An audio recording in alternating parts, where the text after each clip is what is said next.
નમસ્કાર, આપ જોઈ રહ્યા છો નેશન પ્લસ ન્યૂઝ. હું છું આપની સાથે હેતલ ગોગોઈ.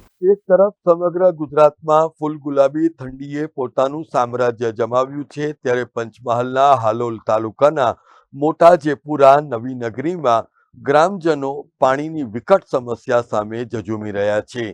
પાણીના અભાવે મહિલાઓને હેન્ડપંપથી પાણી ખેંચવાની નોબત આવી રહી હોવાનો આક્ષેપ ગ્રામજનોએ કર્યો છે, ત્યારે સ્થાનિક તંત્રની બેદરકારી પણ આંખે ઉડીને વળગી રહી છે. હાલોલ તાલુકાના મોટા જેપુરા નવી નગરીમાં પાણીની સમસ્યા ગંભીર બની રહી છે. ગામની વૃદ્ધ મહિલાઓ હેન્ડપંપ ચલાવીને પાણી ભરવા માટે મજબૂર થઈ છે. ગ્રામજનોના જણાવ્યા અનુસાર નળની લાઈનો હોવા છતાં પણ પાણી આવતું નથી. ત્યારે એક તરફ ગુજરાત સરકાર નલ સે જલ યોજના એ 100% સફળ છે એવો દાવો કરે છે, ત્યારે દીવા તળે અંધારા જેવી સ્થિતિ મોટા જેપુરાની નવી નગરી ખાતે સામે આવી છે. અત્રે ઉલ્લેખનીય છે કે તંત્ર દ્વારા બનાવાયેલ મિની વોટર વર્ક્સ પણ ખંડેર હાલતમાં હોવાને લીધે રહીશોને આનો કોઈ જ પ્રકારનો ફાયદો મળી નથી રહ્યો.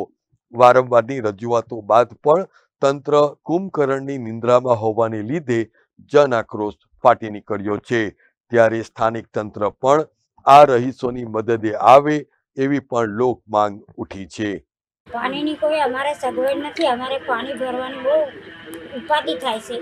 નળ બર અમારે કશું છે ને એમાં પાણીમાં કશું એવું ભરાતું નહીં, પંપમાંથી હલાવાતા નથી.